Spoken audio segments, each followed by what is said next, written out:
আসসালামু আলাইকুম। আজকে আমি ব্রেড দিয়ে কালোজাম মিষ্টি বানাবো। এখানে আমি 5 পিস ব্রেড নিয়েছি। ব্রেডের সাইড থেকে আমি এই ব্রাউন কালারের টুকু কেটে নিচ্ছি। মাঝখান থেকে এখন আমি একটু কেটে নিচ্ছি। কেটে নেওয়ার পরে এগুলো আমি এখন ব্লেন্ডারে একটু গুঁড়ো করে নেব। দেখতেই পাচ্ছেন ব্লেন্ডারে জারে আমি ব্রেডগুলো গুঁড়ো করে নিয়েছি। দেখতেই পাচ্ছেন এরকম ঝরঝরে হয়েছে। মিষ্টি বানানোর জন্য একটা ডো বানিয়ে নিচ্ছি। এর জন্য দিয়ে দিলাম 1/3 কাপ পরিমাণ পাউডার মিল্ক। দিয়ে দিচ্ছি আগে থেকে জাল করে ঠান্ডা করে নেওয়া গরুর দুধ।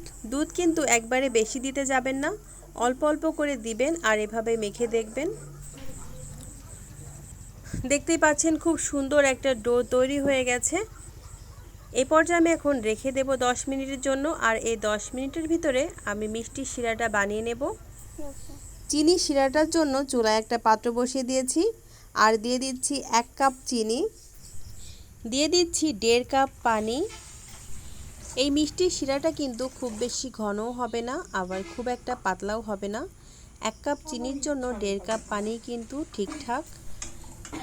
নেড়ে চেড়ে জাল করে আমি একটা বলক উঠিয়ে নেব। খুব বেশি জাল করে ঘন করার দরকার নেই, একটা বলক এলেই হবে। এখন দিয়ে দিচ্ছি ফ্লেভারের জন্য 2টা এলাচ। এলাচের মাথাটা আমি একটু ফাটিয়ে দিয়েছি।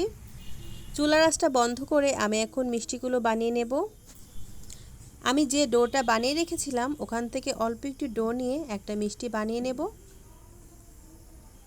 আমি হাতে একটু তেল লাগিয়ে নিয়েছি, হাত দিয়ে একটু চেপে চেপে নিয়েছি। এখন আমি 2 হাত দিয়ে একটু গোল করে নিচ্ছি। এভাবে একটা গোল করলে দেখবেন একটা মিষ্টির আকার চলে এসেছে। আপনারা যদি লম্বা মিষ্টি করতে চান তাহলে লম্বা শেপ দিতে পারেন। আমি গোল মিষ্টি বানাবো, এজন্য গোল গোল করে মিষ্টিগুলো বানিয়ে নেব। দেখতে পাচ্ছেন মিষ্টি কিন্তু হয়ে গেছে। একইভাবে সবগুলো মিষ্টি আমি বানিয়ে নিয়েছি। এখন আমি মিষ্টিগুলো ভাজার জন্য চুলাতে চলে যাচ্ছি।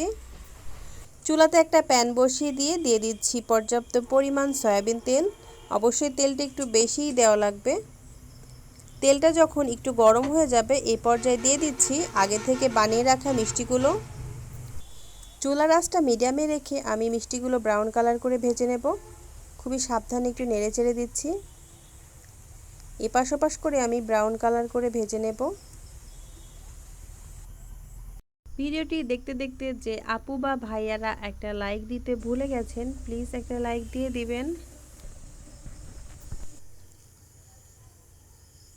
দেখতেই পাচ্ছেন অনেক সুন্দর একটা কালার চলে এসেছে।